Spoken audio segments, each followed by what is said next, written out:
Renowned as a cinematic icon of the 1970s, Robert Wagner's illustrious career faced a near-ruinous twist when he became a suspect in the mysterious demise of his wife, Natalie Wood, in 1981. The aftermath of this haunting incident significantly curtailed his acting prospects. Now, at the age of 93, Wagner's life remains overshadowed by the specter of that tragic night. Don't miss this video because we will reveal the entire heartbreaking story of Robert Wagner and his tragic life. In the heart-wrenching pages of his memoirs, Wagner bears the tragic tapestry of his romantic entanglements, a narrative woven with threads of passion, secrecy, and eventual despair. The confessions reveal a series of affairs with iconic Hollywood figures, including Yvonne De Carlo, Joan Crawford, Elizabeth Taylor, Anita Ekberg, Shirley Ann Field, Lori Nelson, and Joan Collins. Amidst these passionate liaisons, Wagner unravels a particularly poignant chapter, a clandestine four-year romance with the luminous Barbara Stanwyck, sparked by their collaboration in the film Titanic, 1953. This affair, fraught with intensity, was shrouded in secrecy, the delicate fabric of their connection threatened by the gaping chasm of a 22-year-old Wagner entwined with a 45-year-old Stanwyck. The necessity of concealment, motivated by the fear of career ruin, added a bitter undertone to their love. The tragic symphony of Wagner's romantic life takes another haunting turn, with rumors of affairs with men, a stark contrast to his self-identification as a heterosexual man. The whispers of clandestine trysts with same-sex partners add layers of complexity to his narrative, echoing the societal constraints and personal struggles of the era. In 1956, at the tender age of 26, Wagner embarked on a new chapter by falling in love with the 18-year-old actress Natalie Wood. Their union, celebrated with a marriage on December 28, 1957, in Scottsdale, Arizona, seemed to promise a respite from the tumultuous affairs of the past. However, the shadows of tragedy loomed large. The crescendo of sorrow unfurls as reports emerge that, during the first half of 1961, Wood discovered Wagner entwined in an extramarital affair with another man within the walls of their shared home. The revelation shattered the facade of marital bliss, plunging their relationship into a heart-wrenching abyss. The couple, unable to mend the irreparable rift, publicly declared their separation on June 20, 1961. The final, dolorous note of their tragic tale was struck with the divorce that followed on April 27, 1962. Amidst the picturesque backdrop of European film locations, Wagner's tumultuous, romantic saga takes another heart-wrenching turn. Reuniting with a familiar face from his past, actress Marion Marshall, Wagner found solace in the companionship that blossomed into a 2-year courtship. Eventually, Wagner, Marshall, and her 2 sons from a previous marriage to Stanley Donen returned to the shores of America. In a humble ceremony at the Bronx courthouse on July 21, 1963, Wagner and Marshall exchanged vows, embarking on a new chapter as husband and wife. The union brought forth the joy of parenthood with the birth of their daughter, Katie, in 1964. However, the strains of their relationship began to surface, casting a tragic shadow over their once happy family. In June 1970, Wagner and Marshall faced the painful reality of separation, leading to the dissolution of their marriage on October 14, 1971. The echoes of heartbreak lingered, painting a poignant picture of shattered dreams and fractured bonds. Wagner's subsequent engagement to Tina Sinatra from June 1970 to January 1972 hinted at attempts to mend the wounds of the past. Yet, fate intervened as Wagner found himself drawn back into the gravitational pull of a past love. The rekindling of romance with Natalie Wood, his former wife, unfolded against the maritime backdrop of the Ramblin' Rose, anchored off Paradise Cove in Malibu. On July 16th, the couple exchanged vows once again, their hearts tethered by the undying ties of love. This reunion brought forth the birth of their daughter, Courtney, in 1974, a symbol of renewed hope and commitment. Known for his courtly demeanor, Wagner was the type to send flowers to his dates and diligently remember the birthdays of his co-stars. However, this very affability, according to his future wife, Natalie Wood, resulted in a perception of him as sweet but rather boring. In the glittering realm of Hollywood, where scandal and unpredictability often took center stage, Wagner seemed an unlikely candidate to be entangled in the unpleasantness that occasionally gripped the industry. Yet, fate took a tragic turn. Unforeseen by those who knew him as the epitome of Hollywood decorum, Wagner, at the age of 78, found himself immersed in a narrative that defied the expectations set by his genteel persona. The once polished and seemingly predictable gentleman was now the author of a candid account detailing his dark urges, including a shocking desire to murder none other than Warren Beatty. This revelation thrust him into the center of one of the more macabre modern mysteries surrounding movie stars, a stark departure from the image of the refined Hollywood gentleman that had defined his earlier years. The tragedy that befell Robert Wagner's life and shattered his nice guy image unfolded with the death of his wife, Natalie Wood, in 1981. Wagner, who had basked in the glow of Hollywood for 3 decades, portraying handsome, wholesome, all-American hero roles, found himself plunged into a narrative of heart-wrenching loss and lingering mystery. On the ominous night of November 29, 1981, a shroud of mystery enveloped the tragic demise of Natalie Wood, occurring near or within a mile of the yacht Splendor, moored near the Isthmus of Santa Catalina Island. The vessel harbored a somber gathering, including Wood's husband, Robert Wagner, her co-star Christopher Walken from the film Brainstorm, and Dennis Davern, the captain of the Splendor. Notably absent from the trip was Walken's wife, Georgianne, a detail that would later add a layer of intrigue to the unfolding events. According to Wagner's account, Wood was noticeably absent when he retired for the night. His spokesperson conveyed the belief that she had ventured out alone on a small inflatable boat, a habit she had apparently indulged in before. However, the grim reality would soon cast a pall over the yacht. Wood's lifeless body was discovered approximately a mile away, while the inflatable boat lay beached nearby. The autopsy report, a chilling chronicle of that fateful night, unveiled a disturbing narrative. Wood bore 39 fresh bruises on her body, including an abrasion on her left cheek.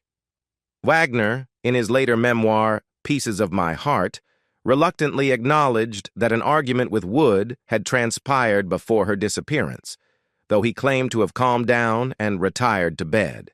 The autopsy further revealed a blood alcohol content of 0.14% in Wood's system, compounded by traces of 2 medications, a motion sickness pill and a painkiller, that intensify the effects of alcohol. Amidst the shadows of that tragic night, 2 witnesses from a nearby boat emerged with haunting accounts. They attested to hearing a woman's desperate scream for help, a chilling echo that lingered in the aftermath of the darkness. However, the official investigation, led by Los Angeles County Coroner Thomas Noguchi, concluded that Wood's death was accidental, attributed to drowning and hypothermia. Initially, Robert Wagner, Christopher Walken, and the Splendor's captain, Dennis Davern, provided a unified account to detectives, claiming that Wood had left in a dinghy to go ashore. However, the dormant embers of the past reignited in November 2011 when Davern publicly confessed to having lied to the police during the initial investigation. Davern's explosive revelation altered the course of the investigation, alleging that on that ill-fated evening, an argument had erupted between Wood, Wagner, and Walken. He claimed that Wagner, consumed by jealousy and rage over Wood's supposed flirtation with Walken, had played a sinister role in her disappearance. According to Davern, Wagner not only prevented him from activating the searchlights and alerting authorities, but was also responsible for Wood's tragic demise. Davern contended that Wagner intentionally kept the investigation into Wood's death low profile. In a dramatic twist, Los Angeles County Chief Coroner Lakshmanan Satyavagiswaran amended Wood's death certificate in 2012, changing the cause from accidental drowning to drowning and other undetermined factors. The amended document highlighted the murky circumstances surrounding how Wood ended up in the water, emphasizing that they were not clearly established. A 10-page addendum to Wood's autopsy report, issued on January 14, 2013, further fueled the mystery, suggesting that some of the bruises on her body might have occurred before she went into the water. The plot thickened on February 1, 2018, when the Los Angeles County Sheriff's Department named Robert Wagner a person of interest in the ongoing investigation into Natalie Wood's death. Wagner vehemently denied any involvement in his wife's tragic demise, maintaining his innocence against the mounting suspicions and accusations. For the next quarter-century, Wagner chose silence over disclosure, navigating a path through suspicion and innuendo. Despite rebuilding his career and entering into a new marriage, the specter of that fateful night loomed large. Behind the endearingly dazzling smile that had once defined him, Wagner harbored the weight of an unresolved tragedy. The veil of silence was finally lifted with the publication of Wagner's autobiography, Pieces of My Heart. In its pages, he not only shares his version of the tragic events, but also unravels the complex sequence of circumstances that led to that fateful night. On Valentine's Day in 1982, a new chapter unfolded in the romantic saga of actor Robert Wagner. After decades of familiarity, he commenced a relationship with the seasoned actress Jill St. John, a connection that traced its roots back to the late 1950s when they were both contract players at Fox. An early photograph from 1959, embedded in Wagner's memoir, captures the essence of their enduring bond. The narrative of their love story unfolded over 8 years, marked by shared experiences and the trials of life. Eventually, on May 26, 1990, Wagner and St. John took their vows, embracing matrimony. This union was not their first attempt at marital bliss. It marked the fourth marriage for both individuals. Remarkably, their shared journey surpassed the combined duration of their 6 previous marriages, underscoring the strength of their connection. Throughout the years, the couple not only navigated the intricacies of marriage, but also collaborated professionally. They shared the screen in 6 films spanning from 1967 to 2014, a collection largely comprised of low-budget productions. Additionally, their on-screen chemistry spilled over into the television realm, where they appeared together in the inaugural episode of Heart to Heart. The duo also showcased their acting prowess on stage in 1996, when they participated in a production of Love Letters. In the grand tapestry of life, Wagner experienced the joy of becoming a first-time grandfather in 2006. His daughter, with a previous partner, Katie Wagner, welcomed a son named Riley John Wagner Lewis into the world, marking a new generation of the Wagner family. However, tragedy lurked in the shadows. In August 2007, a significant chapter of their shared history came to an end. Wagner and St. John bid farewell to the Brentwood Ranchette, their abode since 1983, as it changed hands for a reported $14 million. The couple's relocation was not merely geographical, it signaled a shift in the narrative of their life together. They settled in Aspen, Colorado, where they had erected a vacation home in 1995. While the scenic beauty of Aspen became their new backdrop, a condo in Los Angeles served as a lingering connection to their past. Born into a world of promise and possibility, Wagner's life began as a delicate balance between his mother's humble origins and his father's aspirations. Thelma Hazel Alvera, a telephony operator, provided the maternelle, hailing from La Crosse, Wisconsin. Her roots are traced back to Norway, where her parents embarked on a journey of love and union in the late 19th century, marrying in the quaint town of La Crosse in 1887. On the other side of Wagner's lineage stood his father, Robert John Wagner, Sr., a traveling salesman navigating the vast landscapes of opportunity on behalf of the Ford Motor Company. A Kalamazoo native, Robert Sr. inherited a German heritage that added to the rich tapestry of his family history. Little did the young Wagner realize the tragic undercurrents that would soon shape his narrative. The tragedy cast its shadow over Wagner's budding acting career, a journey that began with dreams of stardom but unfolded against the backdrop of unexpected challenges. His aspirations took root after an initial setback, a failed screen test for Fred Zinnemann's film Teresa in 1951.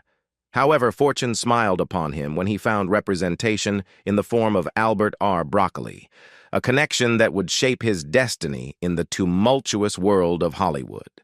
Wagner's entrance into the cinematic realm was uncredited, a quiet debut in The Happy Years, 1950.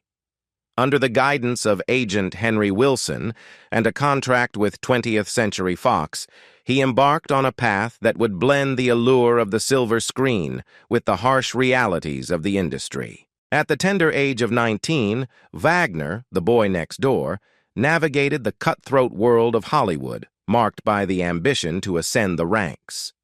Darryl Zanuck, the head of Fox, orchestrated Wagner's journey, constantly reshuffling him into different roles, a carousel of aspirations and challenges.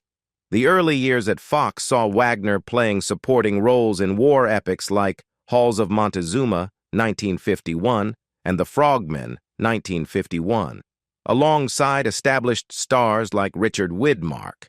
Comedies like Let's Make It Legal, 1951, paired him with the likes of Claudette Colbert, a testament to his versatility as an actor. Wagner's breakthrough came with A Song in My Heart, 1952, where he portrayed a shell-shocked soldier, earning him the attention he so fervently sought. The arduous life of a Fox contract player unfolded before him. Constant motion, promoting films, and dancing on stage to connect with the public. As Fox recognized Wagner's potential, he found himself in more substantial roles, becoming the romantic lead in Stars and Stripes Forever, 1952, and supporting legendary actors like James Cagney and Clifton Webb in What Price Glory, 1952, and Titanic, 1953, respectively. However, tragedy lingered in the shadows, with the promise of success intertwined with the demanding and relentless nature of the entertainment industry. Tragedy continued to weave its threads through Wagner's cinematic journey as he reached for stardom, grappling with the unpredictability of fame and fortune.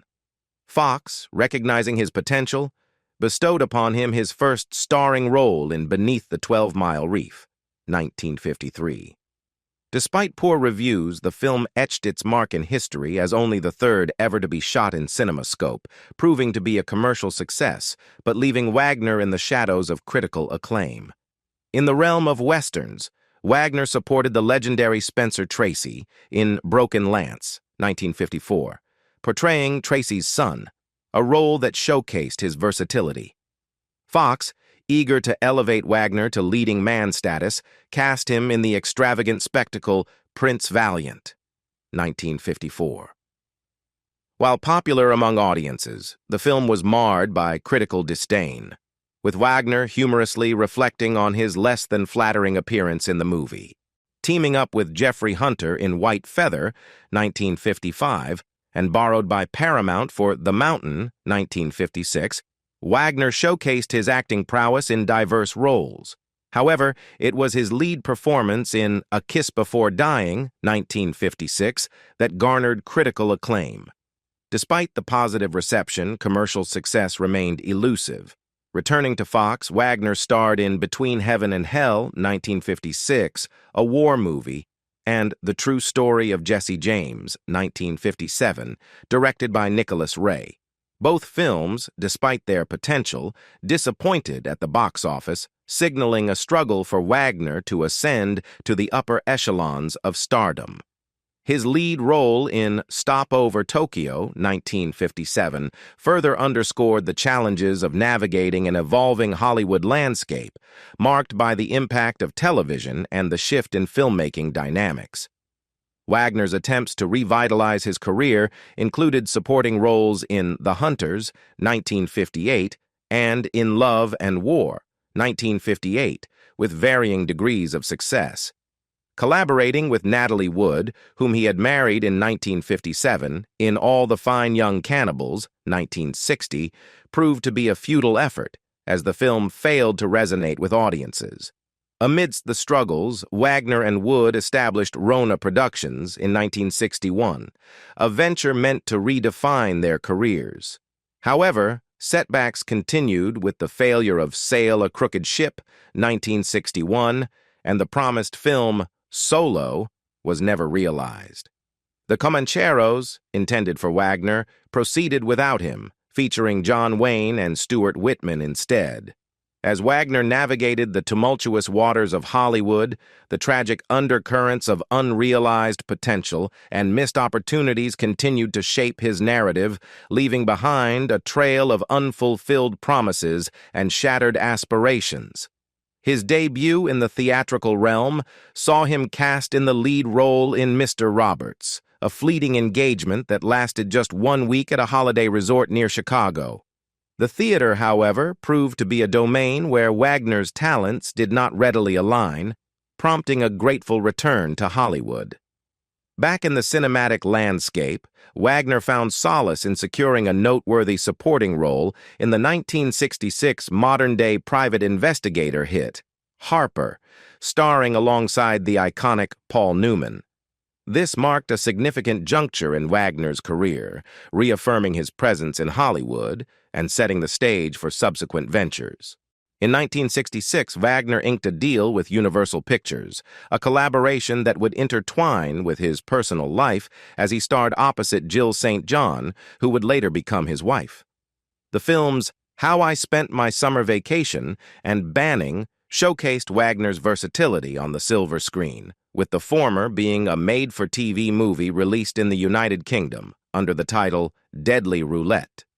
Seeking new horizons, Wagner returned to Italy to embark on a caper film with the captivating Raquel Welch, titled The Biggest Bundle of Them All, 1968.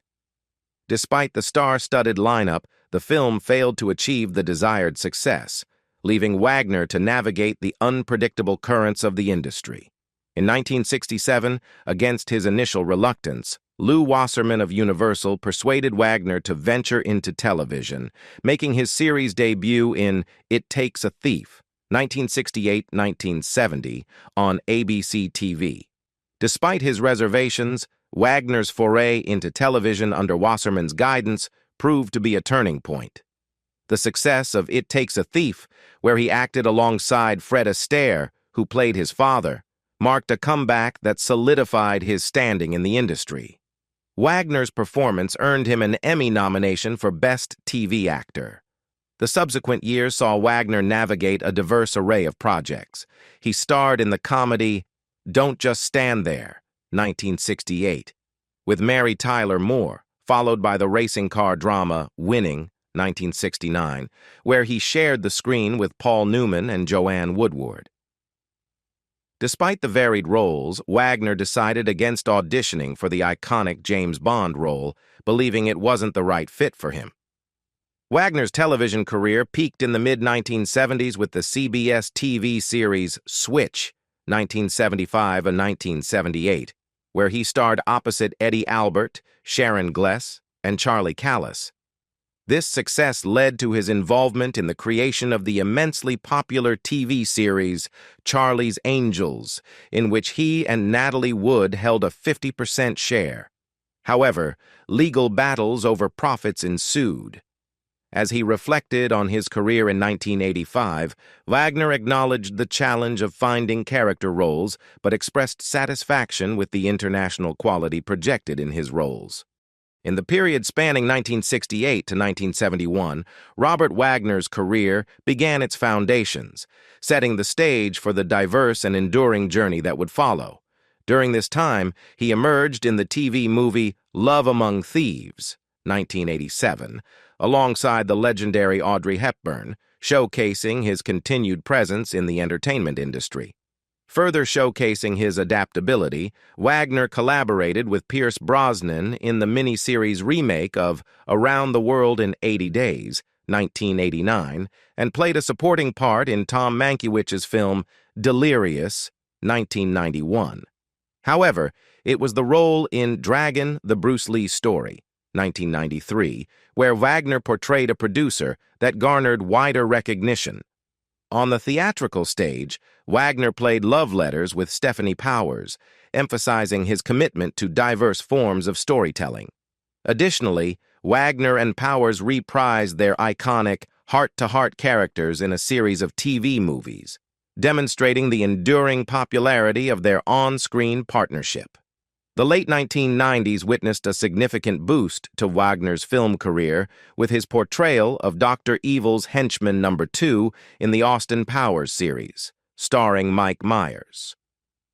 Beyond the silver screen, Wagner assumed the role of the host for Fox Movie Channel's Hour of Stars, featuring original television episodes of the 20th Century Fox Hour, 1955, a series he had been a part of in his early career. In 2005, he became the television spokesman for the Senior Lending Network and later served as a spokesman for the Guardian First Funding Group, both reverse mortgage lenders. In 2007, Wagner contributed to the BBC AMC series Hustle, portraying a crooked Texan in a role that highlighted his suave television persona. His diverse range of roles continued, including playing President James Garfield in the comedy horror film Nether Beast Incorporated, 2007, and a recurring role as a wealthy suitor on the sitcom 2.5 Men. Wagner's later years saw him guest starring in 13 episodes of NCIS as Anthony DiNozzo Sr., showcasing his continued prominence on television. He was set to star in the 2011 remake of Charlie's Angels as Charlie, but had to exit the project due to scheduling conflicts. Despite any past differences, Wagner reunited with Raquel Welch 50 years later on the 2017 Canadian series Date My Dad, underscoring the enduring nature of connections forged in the entertainment industry. What do you think about the sad life of Robert Wagner? Leave us your comments in the section below. We hope you have found this helpful video. Don't forget to leave a like, share, and subscribe to the channel if you like it. Thank you for watching this and see you in the next videos. Goodbye.